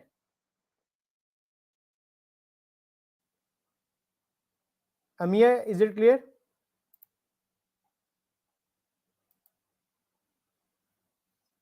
Okay, good. So our next second last domain is program stakeholder engagement. Is one of the most easiest domain. A lot of questions will come and that we must be able to answer correctly. Here we are doing three steps, critical steps: stakeholder identification, stakeholder analysis, and stakeholder engagement planning. We will make a stakeholder register, then we will polish it, update it during the analysis, power interest grid and stakeholder map, and then we will make the stakeholder engagement plan. This is the mind map of this chapter. We are doing identification, engagement planning, engagement and communication throughout the program life cycle. Engagement means to engage the stakeholders. Communicate means to talk to them, to communicate and provide them the required information, whatever is needed throughout the program lifecycle. Stakeholder register, the key elements are it lists the stakeholders, categorizes their relationship to the program, ability to influence the program outcome, degree of support for the program, other characteristics or attributes.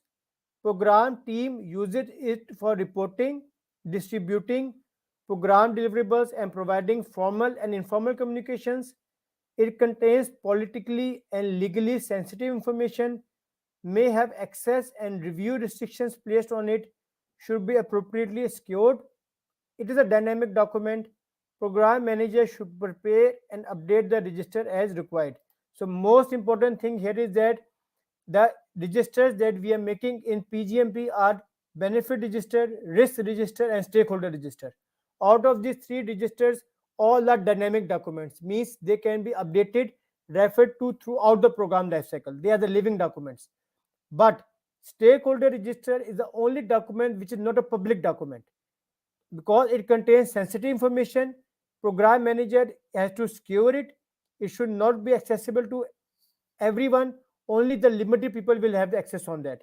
So minimum 2 or 3 questions will come from this topic of the registers, in which he will be asking about the dynamic document, that is all, but which of the following register is not a public document. That the correct answer would be the stakeholder register. Benefit register and risk register are not so sensitive and should not be not mandated to be secured and protected. Okay, is it clear? Mudassar Saab, is it clear? Stakeholder register. Okay, then we have a program stakeholder management analysis. What is the meaning of analysis?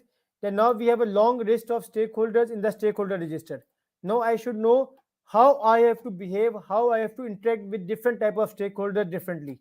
So what I will do, the program manager categorizes the stakeholders in order to analyze them. Categorization will highlight differences in their needs, expectations, or influence. Questionnaires and surveys for a greater number of stakeholders. Key information should be gathered through open-ended questions. A prioritized list is developed to focus on who has the most influence, positive or negative influence. The technique that I will use for analysis is power interest grid, which groups stakeholders based on their level of authority, power, and level of concern or interest regarding the project outcomes or the program outcomes. The same thing. And stakeholder map is a second technique which visually represent the interaction of all stakeholders, current and desired support and influence. So whenever we are talking about the two-dimensional grid, power interest grid is two-dimensional. Only we are analyzing two characteristics of the program of the stakeholders. That the answer is a program power interest grid. If we have to analyze more than two characteristics, geographic, language, culture, anything, then we have to use the stakeholder map. That's the only difference between this thing. And these two techniques we are using to do the stakeholder analysis. And even after that doing the analysis, the output will be the stakeholder register, but will be the updated stakeholder register, which will have much more information and detailed information about every stakeholder with me. Then we make the stakeholder engagement plan. In the stakeholder engagement planning, it contains detailed strategy for effective stakeholder engagement, includes engagement guidelines, provides insight into how the stakeholders are engaged in various components of the program, defines the metrics used to measure the performance of stakeholder engagement activities, include measures of participation in meetings and other communication channels, degree of active or passive support or resistance, strive to measure the effectiveness of the engagement in meeting its intended goals, provides critical information used in the development of program documentation and its ongoing alignment as the stakeholder changes. So in principally, this is guiding you how you have to engage the stakeholders, how you have to interact, how you have to coordinate and communicate with the stakeholders, how they will be informed, how you have to do something. Everything is written in the stakeholder engagement plan, and that's why we are doing this thing. Then we are doing program stakeholder engagement throughout the program lifecycle. It is a continuous program activity because when we saw the flow chart, it started from the formulation phase and it will continue towards the program closure phase. In every phase, stakeholder engagement is coming. The stakeholder register, map, and engagement plan should be referenced and evaluated often and updated as needed. With the passage of time, it may require facilitated negotiation sessions to help establish common high-level expectations. Program manager provides appropriate information contained in the program charter and the program business case. Everywhere business case and charter are referred. All interactions with the stakeholders are logged, including meeting, invitations, attendance, minutes of meeting, and action items. Thorough analysis of participation trend is done. We can see that how many stakeholders participated in this, what was their input, and use of an issue log to document, prioritize, and track issues help the entire program team understand the feedback received from the stakeholders. So we are checking and evaluating all the stakeholder engagement steps. And the last is program stakeholder communication. Once we, like in this session, I engaged you and now we are doing communication. Everybody is involved in this is the communication. So first we have to engage them, then we have to communicate them. So communication is at the heart of stakeholder engagement. A strategy is crafted for each stakeholder as identified in the stakeholder register, because in stakeholder register now I have done the power interest grid. I know which stakeholder needs what type of information and how they need the information. Somebody will need weekly, somebody will need daily reports, somebody will need hard copy reports, somebody will need only emails. Questions from curious stakeholders and their answers should be captured and published in a way that allows multiple stakeholders to benefit from the exchange. It is a vehicle for information sharing, negotiation, and collaboration among program team members. Communication requirements, such as what information should be communicated, including language, format, content, and level of detail. Decision-making stakeholders should be provided with adequate information to make the right decisions at the right time necessary to move the program forward. So program stakeholder engagement and communication is done throughout the program lifecycle.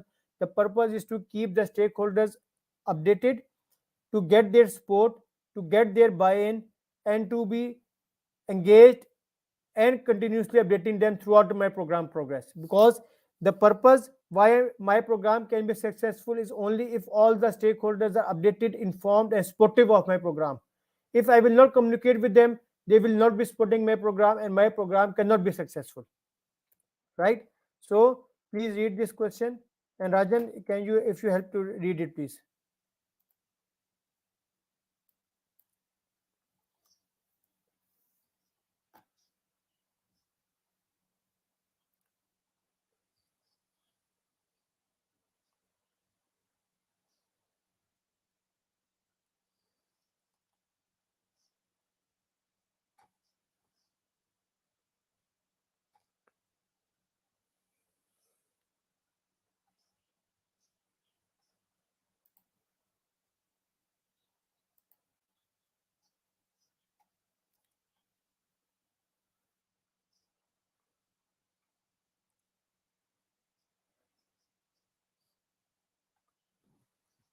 Yes. Yes.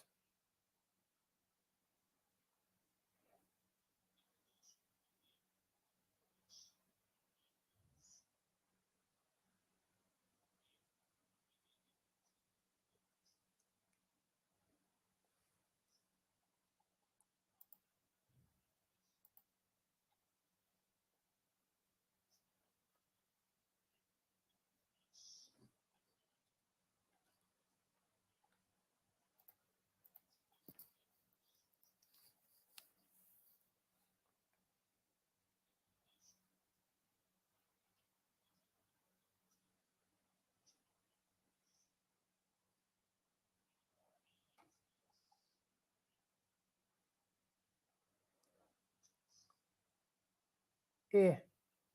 A and C are the A and C are the most probable thing. So here the key stakeholder is program management office, which is always available for your support, guidelines, and telling you what they provide you the best templates and information things. So here the correct answer is C. We have to review the issue with the PMO whenever we have to use the template. This is one of the most important stakeholders, and this is not a decision making thing. As Rajan explained you, if something is to be decided, it will be from the governance board, the steering committee. Here we are getting the best practices, best templates. So that in that case, PMO is the correct answer. Whenever you get to get any sharing of the resources, any information support, PMO is always there for you to be there. Minimum 2 to 3 questions will come from the PMO. Next question.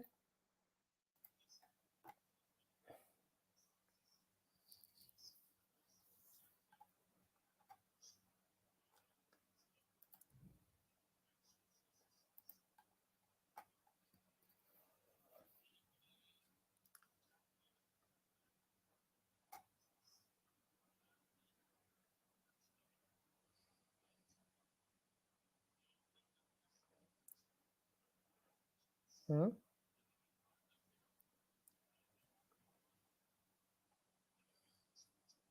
Yes. Hmm.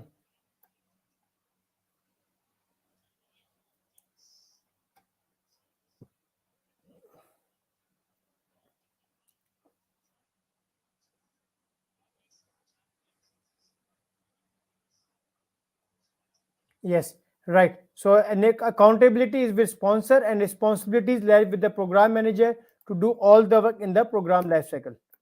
Last question, which of the following document is a key in program stakeholder engagement planning?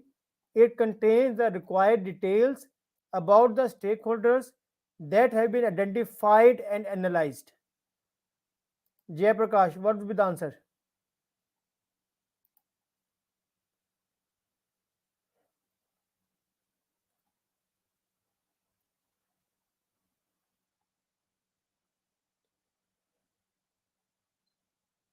Right. So anything about the stakeholders are given in the stakeholder register.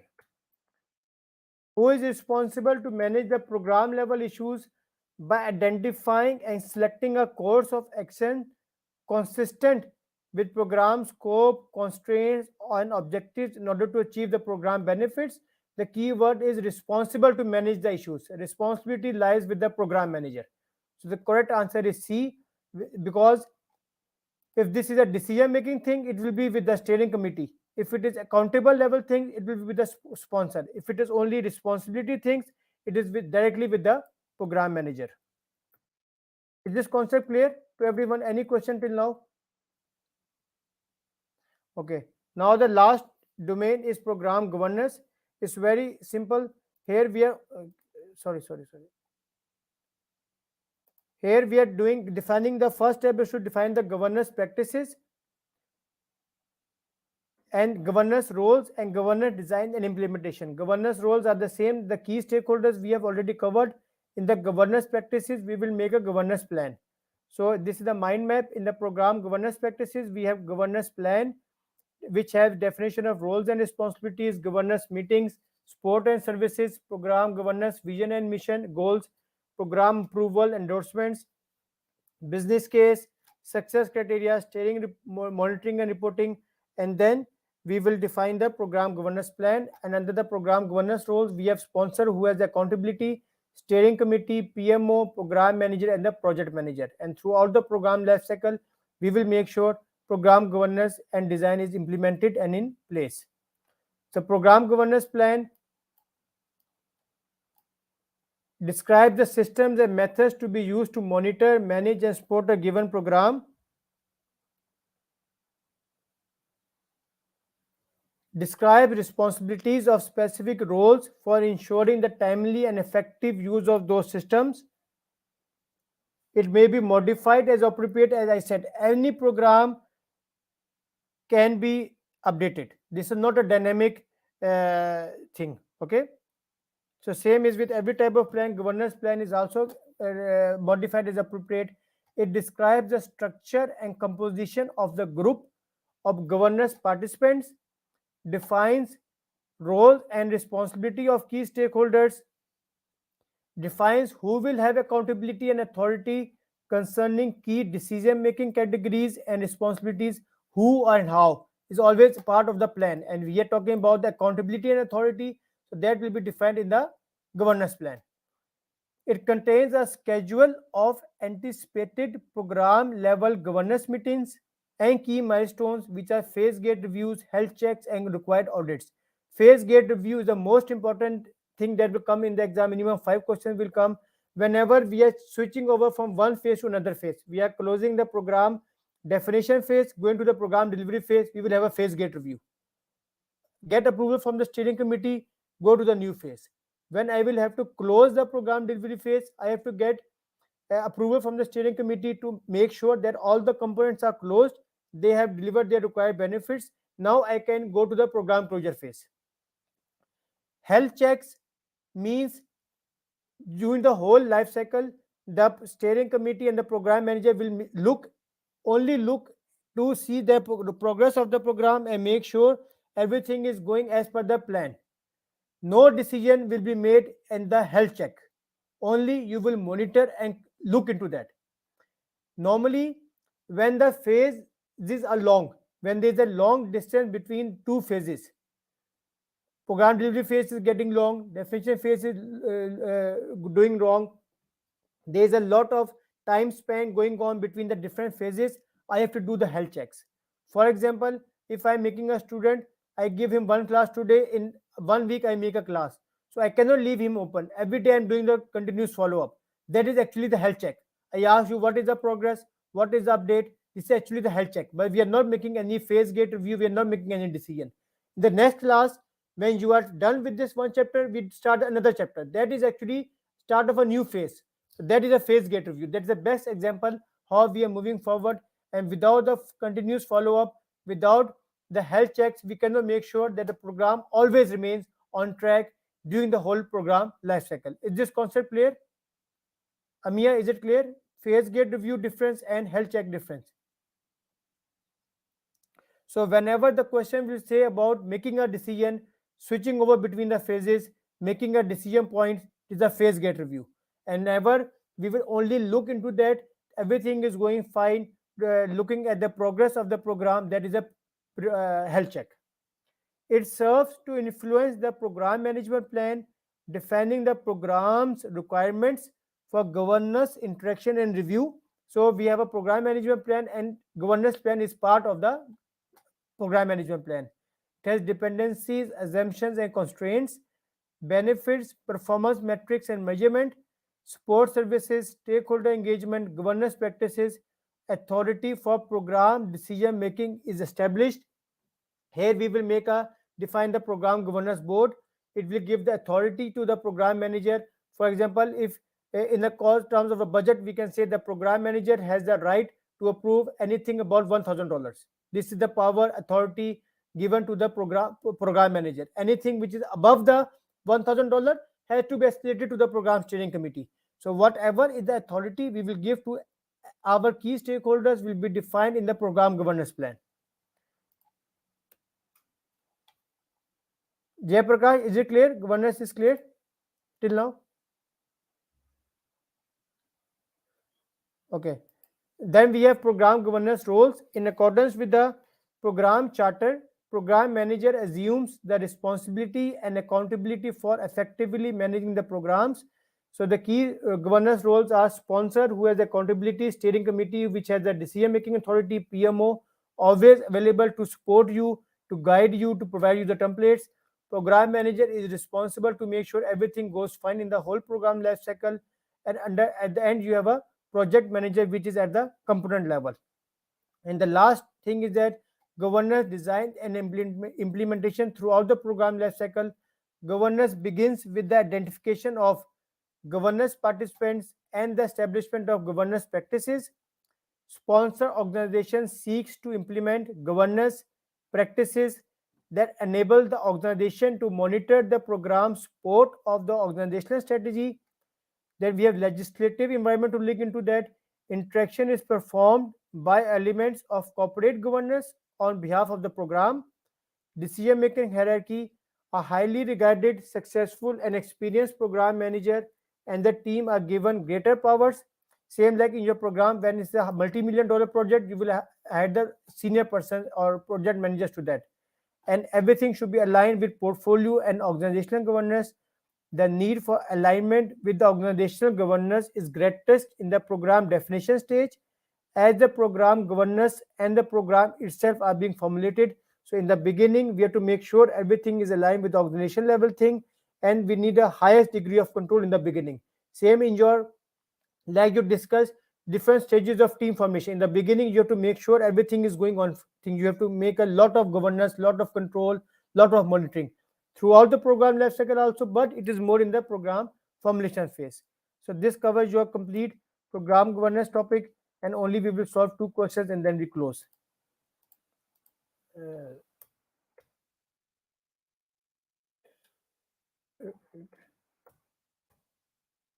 I think, can you read this?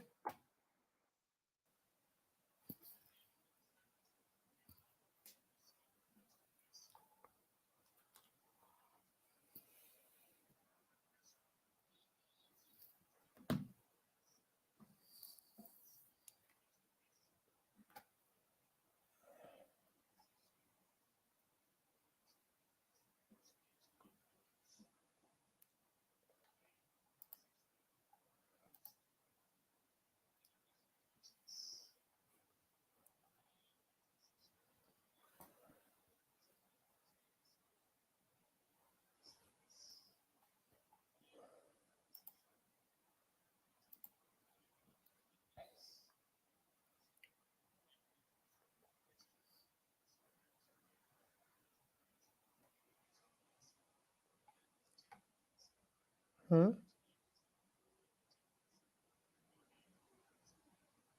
Hmm.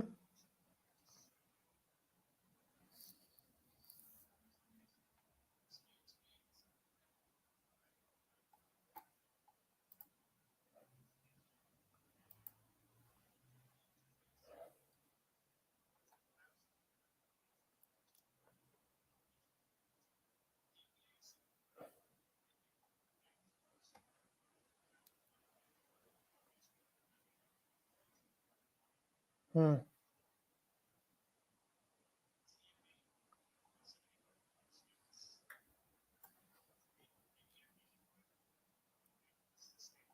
Hmm.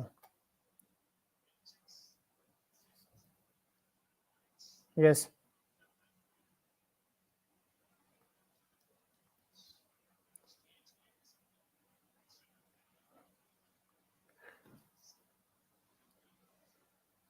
So here the correct answer is A. So stage gate review or the phase gate reviews we are making when we are changing from one phase to another phase. Excellent.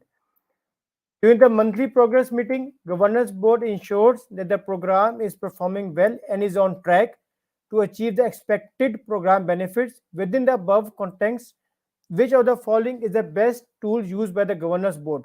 Governance plan, benefit register, periodic health checks, and phase gate reviews. Here the key word is that they are only ensuring that a program is performing well. It means they're only looking an eye over that. There's no decision involved in that. So in this case, the correct answer is C, program periodic health checks, which is the correct thing to do to make sure everything is going on track. And the last question, you are the program manager for the construction of a new hospital. In which program phase are constituent projects chartered and initiated by assigning project managers and allocating appropriate resources to achieve program objectives? The key word is that constituent projects. So in which phase we are only discussing about the projects is the program delivery phase, right? Program formulation phase is in the program definition phase. Program definition phase is not correct. Program initiation phase is a made up term. Take care of the made up terms and focus on the question whenever you have a constituent components of projects. We are in the program delivery phase. So that covers your complete PGMP masterclass, in which we cover all the 5 performance domains, starting from all the way from program life cycle, covering all the phases of the program, in which we have program definition phase, delivery phase, closure phase, program formulation subphase, program planning subphase. In the delivery phase, we are talking about all the components starting with the three subphases: component authorization and planning, component oversight integration, component transition and closure. Once everything is closed, program delivery phase is closed, then we go to the program closure phase, in which were doing the activities. We covered the 37 activities in the magic grid, which had 10 activities in the program formulation surface, 8 assessments, 2 estimations. We went to the program planning surface, in which we had 12 activities, 10 management planning, 1 cost estimate, 1 financial framework establishment. Then we went to the program delivery phase, in which we talk about all the components. We had 10 activities in that thing, 5 monitoring and controlling, 5 management activities. Then we close the program with 5 activities, having 2 closure phase activities and 3 transition activities. And then we went to the strategic alignment domain. We made business case charter and the roadmap. In the benefits, we made benefit register, we made benefits management plan, we did benefit transition and benefit sustainment, crossing the program life cycle. Then in the stakeholder domain, we identified the stakeholders, made the stakeholder register, analyzed them, made the stakeholder engagement plan. Stakeholder engagement and communication continued throughout the program lifecycle. At the end, we looked into the governance, in which we defined governance practices, defined governance role. We had the governance plan to make sure we make the phase gate reviews and periodic health checks to make sure a program is completed on time and successfully. That was complete PGMP for you. Now, Mr. Amir, you can take over.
No, I gave you.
Yes, yes,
Thank you. So before we close, I would like to thank all our participants here were in large number. Special thanks to Mr. Rajan and Gulzar for helping me in conducting this session. This is the essence, as Mr. Amir always says, each one teach one.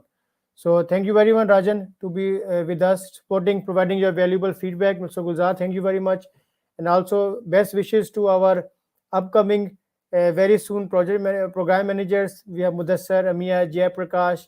They all are working very hard day and night. We are working on the applications, on their thing.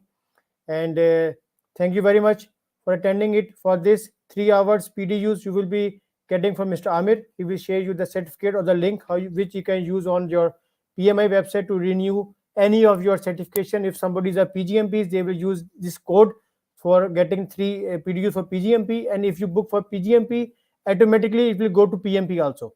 And if you are only PMP, then you will book these 3 hours under the technical knowledge experience. It will be going to your in your PMP renewal cycle. So that's all from my side. Thanks a lot for attending it. Have a good day and best wishes for all of you. Amir, if you want to conclude and say something.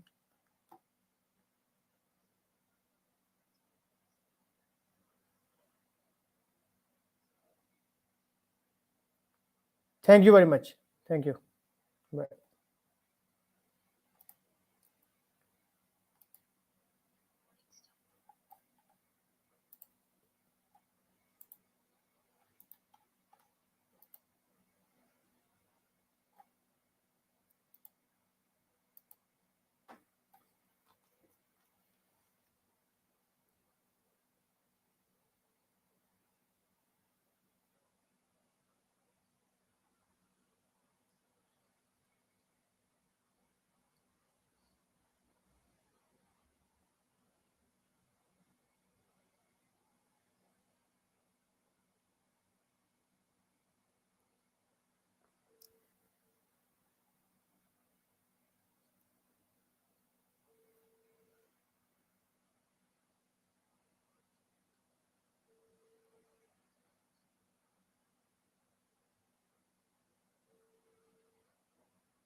Aamir इसको and stream कर दूं and the stream and stream